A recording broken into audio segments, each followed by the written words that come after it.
Let's mic आज का अखबार। नमस्कार, लेट्स माइक में आपका स्वागत है। आज का अखबार के साथ मैं राखी जैन। यहाँ हम देश दुनिया के सबसे बड़े और विश्वसनीय अखबारों से चुनते हैं वो रिपोर्ट्स जो सिर्फ खबर नहीं, आपकी समझ और सोच को गहराई देती हैं। द गार्जियन में प्रकाशित संपादकीय में गाजा के पत्रकार हसन अबू कमर ने उस एहसास को बयां किया है जो किसी लंबे युद्ध के बाद शांति की पहली खबर सुनकर वहां के लोगों के दिल में उठता है। राहत भी और डर भी। वो बताते हैं कि जब उन्होंने अपने भाई की आवाज सुनी, खत्म हो गया, तो पहले तो यकीन ही नहीं हुआ।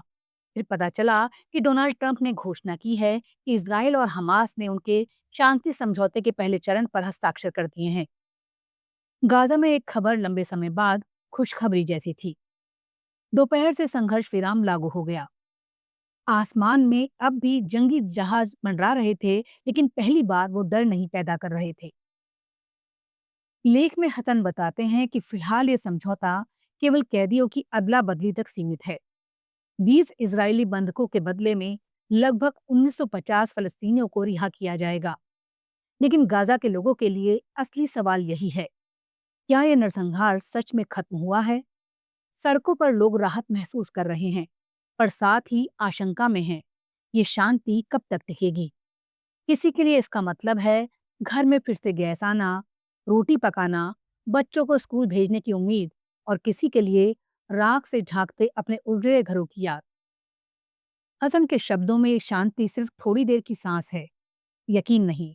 लोग डरते हैं कि जैसे पिछली बार हुआ था, वैसे ही ये संघर्ष विराम भी किसी नए हमले की भूमिका बना सकता है। गजा का लगभग आधा हिस्सा अब भी इजरायली सेना के कब्जे में है। लाखों लोग तंबुओं में रह रहे हैं और उन्हें नहीं पता कि वो अपने घर लौट भी पाएंगे या नहीं। लेख का सबसे मार्मिक हिस्सा ये है कि लेखक दिखाता है युद्ध ने गाजा के लोगों से सब कुछ छीन लिया, घर, परिजन, सपने। लेकिन उसने जीने की इच्छा नहीं छीनी। लोग अब भी उस सुबह की चाह में, जब वो बिना डर के कॉफी पी सकें। अंत में हसन अबू कमर लिखते हैं, लोग सड़कों पर कह रहे हैं खत्म हो गया, मगर उनके मन में अब भी सवाल गूंजता है, क्या वाकई ये सब कुछ खत्म हुआ है? अल जजीरा में प्रकाशित लेख में अमेरिकी राजनीति के बदलते चेहरे और ट्रंप युग की बढ़ती सैन्य प्रवृत्ति को लेकर एक तीखा विश्लेषण किया गया है। लेख का शीर्षक है from Kabul to Chicago, the empire comes home, यानी काबुल से शिकागो तक साम्राज्य अब अपने ही घर लौट आया है। लेखक ये दिखाते हैं कि जिस अमेरिका ने दशकों तक दुनिया के दूसरे देशों में सेना भेजकर युद्ध चलाया, अब वही अमेरिका अपने ही शहरों में सैनिक उतार रहा है।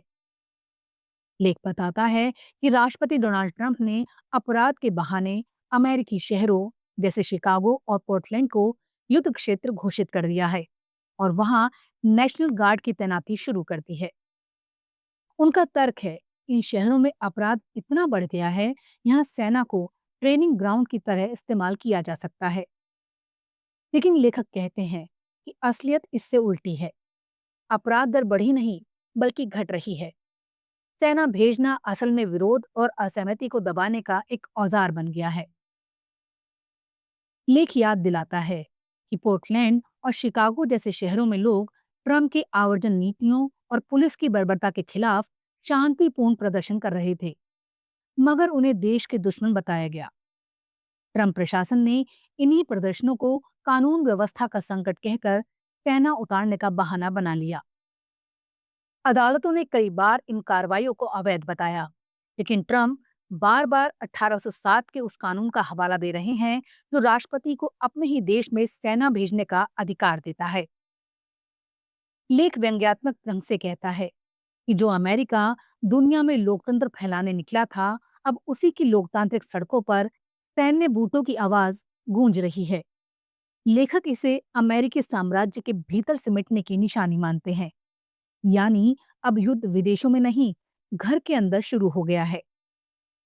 टेक्सास की सीमा पर ऑपरेशन लोन स्टार का जिक्र करते हुए लेख बताता है कि कैसे ट्रंप समर्थक गवर्नरों ने इमिग्रेशन के नाम पर पहले सीमाओं को सन्निकृत किया और अब वही तरीका देश के अंदरूनी इलाकों में लागू हो रहा है।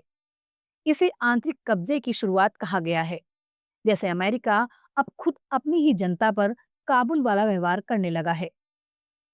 लेख का निचोड़ यही है कि ट्रंप की नीतियां सिर्फ राजनीतिक नहीं हैं, बल्कि वो इस बात का प्रतीक हैं कि अमेरिका सत्ता का साम्राज्यवादी मॉडल अब अपने ही देश के खिलाफ लौट आया है। लेखक तंज करते हुए कहते हैं, अब अफगानिस्तान के लोग भी शायद ये सोच रहे होंगे कि अमेरिका आखिरकार खुद वही भुगत रहा है जो उसने दुनिया पर थोपा था। बीबीसी में प्रकाशित लेख में एक ऐसी भारतीय वैज्ञानिक खोज पर बात की गई है जो आने वाले वर्षों में ओटीपी हैकिंग जैसी साइबर ठगी की सबसे बड़ी समस्या का अंत कर सकती है। बेंगलुरु के रमन रिसर्च इंस्टीट्यूट और भारतीय विज्ञान संस्थान के वैज्ञानिकों ने क्वांटम फिजिक्स पर आधारित एक नई तकनीक विकसित की है जो ऑनलाइन सुरक्षा के पूरे ढांचे को बदल सकती है। लेख बताता है कि अगले 2-3 सालों में ये तकनीक हमारे मोबाइल से लेकर बैंकिंग सिस्टम तक में ओटीपी हैकिंग को लगभग असंभव बना देती है। इसे वैज्ञानिक device independent random number generation कहते हैं। सरल शब्दों में कहें तो एक ऐसी प्रक्रिया है जिसमें रैंडम नंबर यानी ओटीपी जैसे कोड्स किसी एक मशीन या सिस्टम पर निर्भर नहीं होंगे। यानी हैकर्स चाहे कितने भी चालाक क्यों ना हो, वो इसे तोड़ नहीं पाएंगे।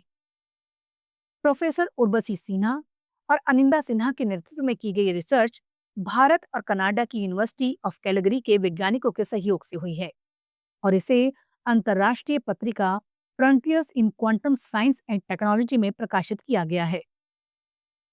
वैज्ञानिकों का कहना है अभी इसका प्रोटोटाइप तैयार है जो लैब में एक बड़े ऑप्टिकल टेबल पर काम करता है। अगला कदम है इसे एक छोटे पोर्टेबल बॉक्स में बदलना, ऐसा उपकरण जिसे बैंक, डिफेंस एजेंसियां या डेटा सिक्योरिटी कंपनियां आसानी से इस्तेमाल कर सकें। लेख में वैज्ञानिकों ने एक दिलचस्प उदाहरण दिया है। जैसे फ्रिज या मोबाइल समय के साथ खराब होते जाते हैं, वैसे ही मौजूदा रैंडम नंबर जनरेटर में भी खामियां आती हैं। हैकर्स इन्हीं खामियों का फायदा उठाकर सुरक्षा तोड़ लेते हैं। लेकिन क्वांटम तकनीक में ऐसा संभव नहीं होगा क्योंकि ये भौतिक सिद्धांतों पर आधारित है। इसका हर नंबर पूरी तरह अप्रत्याशित होता है। इस तकनीक की खासियत ये है ये बैंकिंग, रक्षा और सुरक्षित संचार तीनों क्षेत्रों में क्रांतिकारी बदलाव ला सकती है। वैज्ञानिकों का कहना है कि एक बार ये रैंडमनेस बॉक्स विकसित हो गया तो हर बैंक या सुरक्षा एजेंसी इसे ओटीपी जनरेट करने के लिए इस्तेमाल कर सकेगी। इससे डेटा ट्रांसफर, ऑनलाइन लेन देन और डिजिटल भुगतान लगभग हैक प्रूफ हो जाएंगे। हालांकि अभी ये प्रक्रिया महंगी है, लेकिन वैज्ञानिकों का दावा है कि एक बार इसे भारत में बड़े पैमाने पर बनाने की शुरुआत हो गई तो इसकी लागत बहुत घट जाएगी। भारत के वैज्ञानिक साइबर सुरक्षा में एक ऐसा मोड़ लाने जा रहे हैं जहां ओटीपी, पासवर्ड या डिजिटल डेटा को हैक करना लगभग नामुमकिन होगा। आने वाले समय में जब ये तकनीक आम हो जाएगी तो बैंकिंग से लेकर डिफेंस तक हर सिस्टम में सुरक्षा का एक नया अध्याय शुरू होगा। ये शोध भारत के लिए डिजिटल स्वराज की दिशा में एक बड़ा कदम है जो ये साबित करता है कि साइबर सुरक्षा का भविष्य अब पश्चिम नहीं, भारत की प्रयोगशालाओं से लिखा जाएगा। आज का अखबार में फिलहाल इतना ही। देखते रहिए, सुनते रहिए लेट्स माइक। नमस्कार।